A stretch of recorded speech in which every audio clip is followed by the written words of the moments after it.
Hello दोस्तों, यदि आप भी क्लास 9th का 20 मार्च को साइंस यानी विज्ञान का वार्षिक परीक्षा देने वाले हैं तो अभी की इस क्लास में क्लास 9th के लिए साइंस यानी विज्ञान के हम लोग क्वेश्चन पेपर देखेंगे 20 मार्च एनुअल यानी वार्षिक परीक्षा के लिए। तो आप लोग इस क्लास में अंत तक बने रहिएगा। ये क्लास 9th के लिए साइंस यानी विज्ञान का क्वेश्चन पेपर है 20 मार्च वार्षिक परीक्षा के लिए। यहाँ पर देख सकते हो एनुअल एग्जामिनेशन 2026 क्लास 9th के लिए ये साइंस यानी विज्ञान का क्वेश्चन पेपर है 20 मार्च वार्षिक परीक्षा के लिए।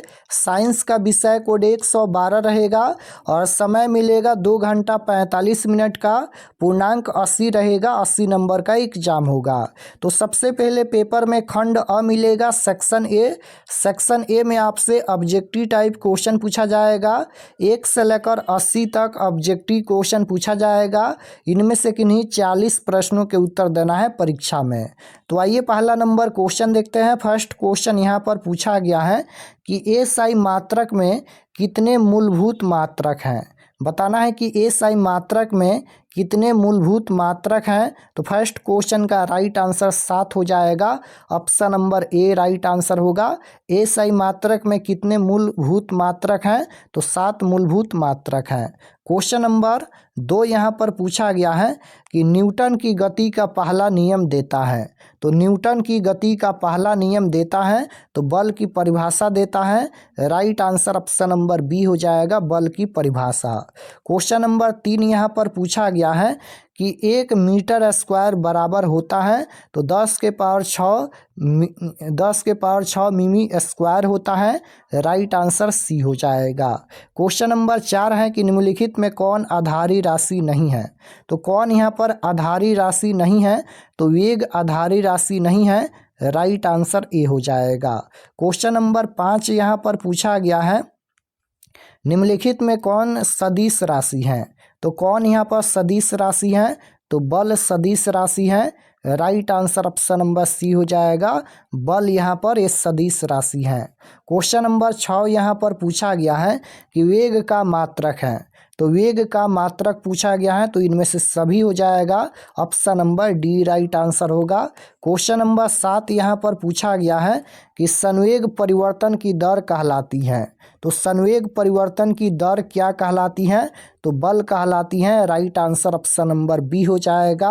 क्वेश्चन नंबर 8 यहाँ पर पूछा गया है कि किसी वस्तु के द्रव्यमान उसके त्वरण तथा उस पर आरोपित बल के बीच संबंध होता है। तो कौन सा संबंध होता है तो बल बराबर द्रव्यमान गुना त्वरण होता है। ऑप्शन नंबर ए में दिया गया है। राइट आंसर ए हो जाएगा, बल बराबर द्रव्यमान गुना त्वरण होता है। क्वेश्चन नंबर 9 यहाँ पर पूछा गया है कि गुरुत्वाकर्षण नियतांक की एसआई मात्रक है। तो गुरुत्वाकर्षण नियतांक की एसआई मात्रक पूछा गया है तो न्यूटन मीटर स्क्वायर प्रति केजी स्क्वायर होता है। ऑप्शन नंबर ए में दिया गया है। राइट आंसर ए हो जाएगा। क्वेश्चन नंबर 10 यहाँ पर पूछा गया है कि एक सिंह और निकटवर्ती गर्त के बीच की दूरी है। तो 10 का right answer option number B हो जाएगा, λ/2। क्वेश्चन नंबर 11 यहाँ पर पूछा गया है कि धावनी की गति अधिकतम होती है। तो धावनी की गति किस में अधिकतम होती है तो लोहा में सबसे अधिक होती है धावनी की गति। Right answer option number D हो जाएगा, लोहा में। क्वेश्चन नंबर 12 यहाँ पर पूछा गया है कि भूकंप किस प्रकार की ध्वनि उत्पन्न करता है। तो भूकंप ये किस प्रकार की ध्वनि उत्पन्न करता है तो अवश्रव्य ध्वनि उत्पन्न करता है। राइट आंसर सी हो जाएगा। 13 नंबर क्वेश्चन है कि मानव कान की श्रव्य ध्वनि है। तो right answer option number D हो जाएगा, यहाँ पर 20 हर्ट्ज से 20,000 हर्ट्ज। क्वेश्चन नंबर 14 यहाँ पर पूछा गया है कि आवृत्ति का एसआई मात्रक है। तो आवृत्ति का एसआई मात्रक क्या होता है हर्ट्ज होता है। Right answer option number C हो जाएगा, आवृत्ति का एसआई मात्रक हर्ट्ज होता है। क्वेश्चन नंबर 15 पूछा गया है कि जब वायुमंडलीय दाब बढ़ता है तब पानी का क्वथनांक क्या होता है तो बढ़ता है। राइट आंसर बी हो जाएगा, जब वायुमंडलीय दाब बढ़ता है तब पानी का क्वथनांक भी बढ़ेगा। Right answer B. Question number 16 यहाँ पर पूछा गया है कि निम्नलिखित में किस यंत्र द्वारा तापक्रम को मापा जाता है? तो राइट आंसर सी हो जाएगा थर्मामीटर। क्वेश्चन नंबर 17 यहाँ पर पूछा गया है कि तापक्रम का एसआई मात्रक है। तो तापक्रम का एसआई मात्रक क्या होता है? केल्विन होता है। राइट आंसर डी हो जाएगा केल्विन। क्वेश्चन नंबर 18 है ओडोमीटर मापता है। तो ओडोमीटर मापता है तो ये दूरी को मापता है। राइट आंसर ऑप्शन नंबर ए हो जाएगा। आप लोग क्लास में अंत तक बने रहिएगा। लास्ट में हम आपको बताएंगे कि आप लोग ऑब्जेक्टिव सब्जेक्टिव कहाँ से डाउनलोड कर सकते हैं। और अगर आप लोग चैनल पर नए होंगे तो चैनल को ज़रूर सब्सक्राइब कर लेना ताकि आने वाले नेक्स्ट क्लास आपके पास ज़रूर पहुँचे। 19 नंबर क्वेश्चन है निम्न में कौन पदार्थ का गुण नहीं है? तो निम्न में कौन पदार्थ का गुण नहीं है? तो ये हो जाएगा तरंगधाय, ये नहीं है। Option number B right answer. Question number 20 यहाँ पर पूछा गया है। 20 नंबर क्वेश्चन है कि 1 kg मीटर इन्वर्स 3 बराबर होता है। तो ये हो जाएगा 10 के पावर -3 सेंटीमीटर इन्वर्स 3 हो जाएगा। Option number C right answer. Question number 21 यहाँ पर पूछा गया है कि निम्नलिखित में किसका इंजन न्यूटन के तृतीय नियम पर आधारित है? तो किसका इंजन न्यूटन के तृतीय नियम पर आधारित है? तो राइट आंसर हो जाएगा रॉकेट का engine. Option number B right answer. Question number 22 यहाँ पर पूछा गया है कि निम्नलिखित में कौन बंदूक से गोली दागने में संरक्षित रहता है?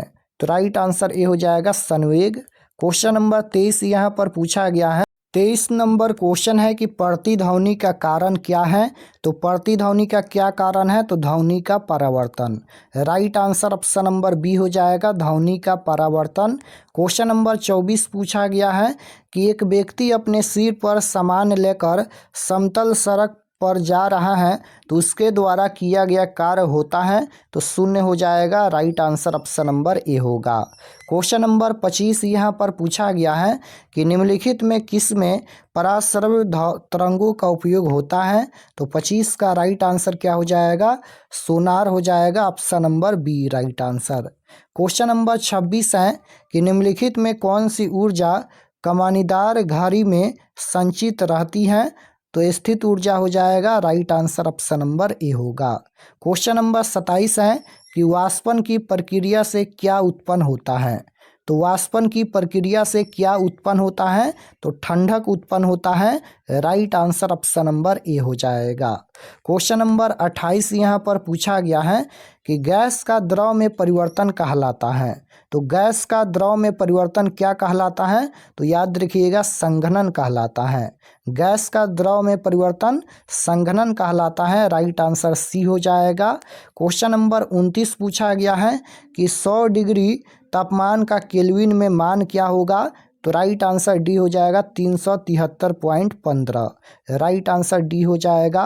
क्वेश्चन नंबर 30 है कि पदार्थ के कणों को एक साथ बांधकर रखने वाला बल कहलाता है। तो राइट आंसर सी हो जाएगा अंतराअणुक बल। क्वेश्चन नंबर 31 यहाँ पर पूछा गया है कि निम्नलिखित में कौन पदार्थ नहीं है?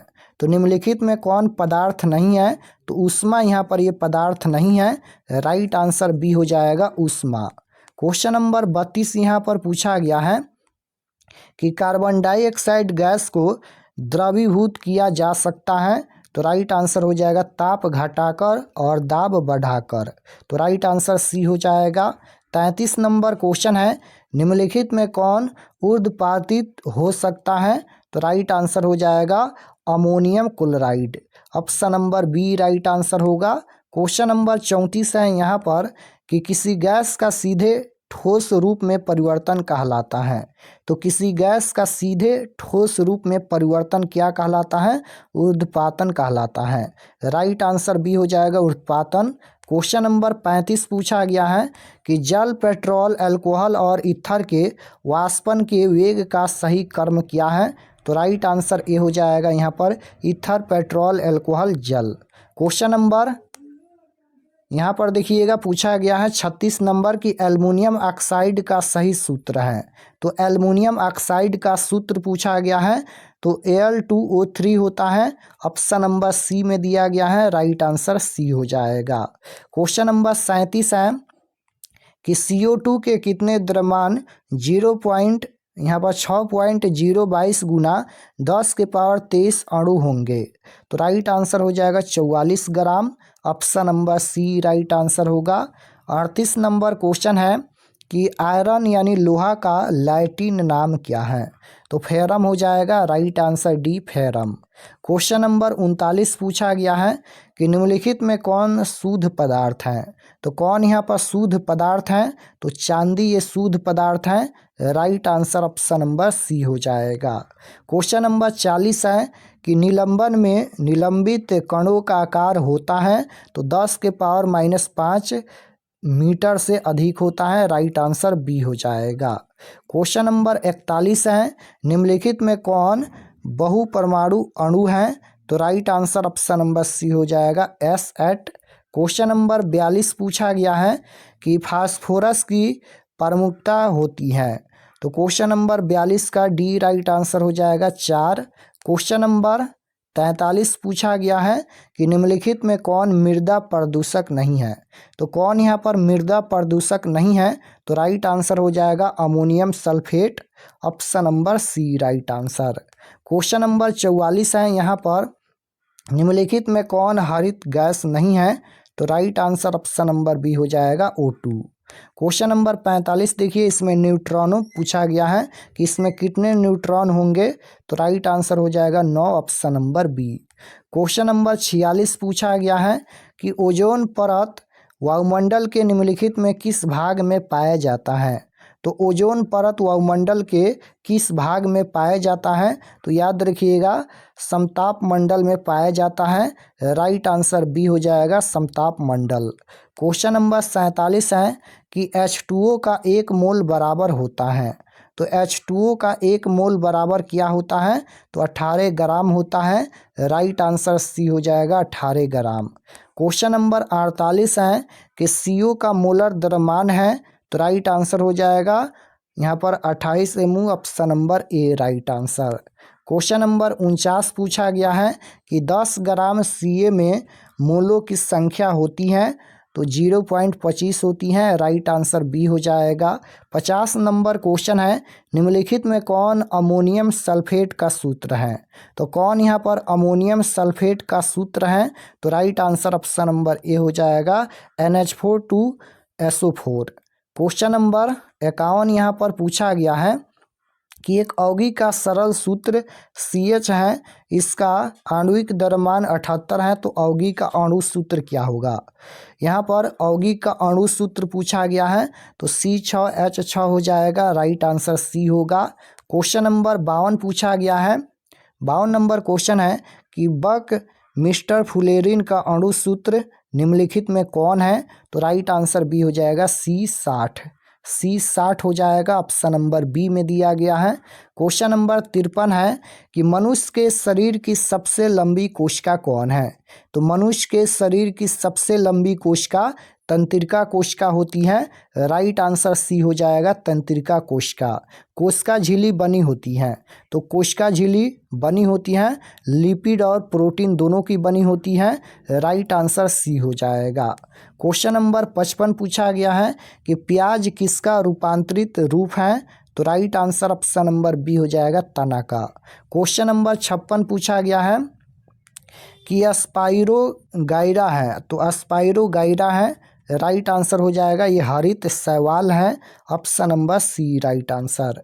57 नंबर क्वेश्चन पूछा गया है कि खाद्य पदार्थ के नमूने में स्टार्च की उपस्थिति की जांच के लिए इस्तेमाल किए जाने वाला विलयन है, तो 57 का सी राइट आंसर हो जाएगा आयोडीन। क्वेश्चन नंबर 58 है यहाँ पर कि तिलचट्टे का बाह्य कंकाल बना होता है, तो राइट आंसर हो जाएगा क्यूटिकल से बना होता है, ऑप्शन नंबर सी हो जाएगा क्यूटिकल।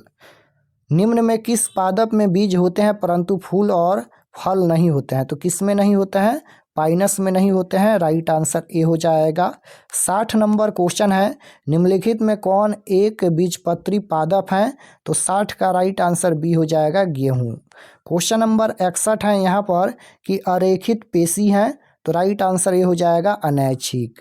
62 नंबर क्वेश्चन है, रक्त प्लाज्मा कितने प्रतिशत जल होता है? रक्त प्लाज्मा में कितने प्रतिशत जल होता है? तो 90% हो जाएगा। राइट आंसर बी होगा। क्वेश्चन नंबर 63 पूछा गया है कि अस्थित हैं, तो राइट आंसर हो जाएगा ऑप्शन नंबर ए, ये हो जाएगा। अस्थि क्या है? तो एरियोलर उत्तक है। ऑप्शन नंबर ए राइट आंसर। क्वेश्चन नंबर 64 पूछा गया है कि मृद उत्तक हैं, तो 64 का राइट आंसर ऑप्शन नंबर ए हो जाएगा, ये सरल उत्तक है। क्वेश्चन नंबर 65 पूछा गया है कि सहकोशिकाएं पाई जाती हैं, तो सहकोशिकाएं पाई जाती हैं, ये पाई जाती हैं फ्लोएम में। ऑप्शन नंबर ए राइट आंसर होगा, फ्लोएम में। क्वेश्चन नंबर 66 है, निम्नलिखित में कौन उष्ण रक्तीय प्राणी है? तो ये हो जाएगा चूहा। Option number C. 67 number question है, निम्नलिखित में कौन जीवाणु में अनुपस्थित होता है? तो राइट आंसर हो जाएगा केंद्रक झिल्ली। क्वेश्चन नंबर 68 है कि धान और गेहूं किस प्रकार के पौधा हैं? तो धान और गेहूं ये किस प्रकार के पौधे हैं? तो ये हो जाएगा एक बीजपत्री। ऑप्शन नंबर ए राइट आंसर। क्वेश्चन नंबर 69 है कि समुद्री घोड़ा किस वर्ग का सदस्य है? तो ये हो जाएगा मत्स्य या पीसीज। ऑप्शन नंबर डी में दिया गया है। क्वेश्चन नंबर 70 है यहाँ पर कि मेरुदंड रज्जु निम्नलिखित में किस में नहीं पाया जाता है? तो किस में नहीं पाया जाता है? तो हार्डमैनिया में नहीं पाया जाता है। राइट आंसर सी हो जाएगा। भोजन में आयोडीन की कमी से कौन सा रोग होता है? तो आयोडीन की कमी से घेंघा रोग उत्पन्न होता है। राइट आंसर ऑप्शन नंबर ए हो जाएगा, घेंघा रोग। 72 नंबर क्वेश्चन है, निम्नलिखित में कौन शरीर के जोड़ों को प्रभावित करने वाला मानव रोग है? तो right answer option number C हो जाएगा, गठिया। निम्नलिखित में कौन असंक्रामक रोग है? तो 73 का बी हो जाएगा, कैंसर। क्वेश्चन नंबर 74 है कि हरित क्रांति संबंधित है, तो हरित क्रांति किससे संबंधित है? तो ये फसल उत्पादन से संबंधित है। राइट आंसर ए हो जाएगा। निम्न में कौन खरीफ फसल है? तो खरीफ फसल पूछा गया है, तो धान यहाँ पर खरीफ फसल है। राइट आंसर ए हो जाएगा। 76 नंबर क्वेश्चन है, निम्नलिखित में गेहूं किस प्रकार की फसल है? तो गेहूं रबी फसल है ना। Option number B right answer हो जाएगा। क्वेश्चन नंबर 77 देखिए, ILS 82 तथा HH 260 क्या है? तो ये क्या है? तो संकर नस्ल की मुर्गी या राइट आंसर सी हो जाएगा। निम्नलिखित में कौन कुक्कुटों को होने वाला एक भयंकर संक्रामक रोग है? तो right answer option number D हो जाएगा, रानीखेत। क्वेश्चन नंबर 79 पूछा गया है कि निम्नलिखित में कौन वर्ग मत्स्य का सदस्य नहीं है? तो राइट आंसर हो जाएगा, स्टार फिश। क्वेश्चन नंबर 80 देखिएगा, पूछा गया है यहाँ पर कि जो फसलें शीत ऋतु में उगाई जाती हैं उन्हें क्या कहते हैं? रबी फसल कहते हैं। राइट आंसर डी हो जाएगा। तो यहाँ पर हम लोग साइंस यानी विज्ञान के 80 क्वेश्चन देखे हैं और आपके परीक्षा में 40 क्वेश्चन का ही उत्तर देना है। और चलिए हम आपको बताते हैं कि आप लोग ऑब्जेक्टिव सब्जेक्टिव कहाँ से डाउनलोड कर सकते हैं। और चैनल पर नए होंगे तो चैनल को ज़रूर सब्सक्राइब कर लेना, ताकि आने वाले नेक्स्ट क्लास आपके पास ज़रूर पहुँचे। तो objective subjective question answer download करने के लिए गूगल पर चले आना है और आपको सर्च करना है RK एक्सपर्ट क्लासेस। इसी चैनल का नाम आपको गूगल में सर्च करना है, RK एक्सपर्ट क्लासेस। तो जैसे ही गूगल पर सर्च करेंगे RK एक्सपर्ट क्लासेस, तो आपके सामने इस प्रकार से फर्स्ट पेज आएगा, इस पर आपको क्लिक करना है। यहाँ पर देखिएगा RK एक्सपर्ट क्लासेस है, इस पर आपको क्लिक करना है। क्लिक करने के बाद ये ओपन हो जाएगा। ओपन होने के बाद आपको नीचे आना है क्लास 9th के सेक्शन में। तो यहाँ पर देखिएगा ये क्लास 9th का सेक्शन है और इसमें सभी सब्जेक्ट का क्वेश्चन पेपर दिया गया है। तो जैसे आपको साइंस का क्वेश्चन पेपर देखना है तो यहाँ पर देखिए 20 March class 9th science question paper annual exam 2026, इस पर आपको क्लिक करना है। यहाँ पर संस्कृत का भी दिया गया है। क्लिक करने के बाद ये ओपन हो जाएगा। नीचे आएंगे तो यहाँ पर सब्जेक्ट देखिएगा, ये साइंस का पेज खुला है, एग्ज़ाम डेट 20 तारीख को होने वाला है। और व्हाट्सअप चैनल ज़रूर ज्वाइन कर लीजिएगा। ये सभी परीक्षा से संबंधित जानकारी लिखा गया है, आप लोग इसे पढ़ लीजिएगा। और यहाँ पर देखिएगा, ये ऑब्जेक्टिव आंसर के लिए है। ऑब्जेक्टिव का आंसर अभी हम अपडेट कर देते हैं, तो ऑब्जेक्टिव आंसर यहाँ से देख सकते हैं। और नीचे आएंगे तो ये सभी सब्जेक्टिव हैं, देख सकते हो। और इसको पीडीएफ में डाउनलोड पर क्लिक करके डाउनलोड कर सकते हैं। यहाँ पर देख सकते हो ये डाउनलोड हो गया सब्जेक्टिव पीडीएफ। तो यहाँ से आकर आप लोग ऑब्जेक्टिव सब्जेक्टिव पीडीएफ डाउनलोड कर सकते हैं।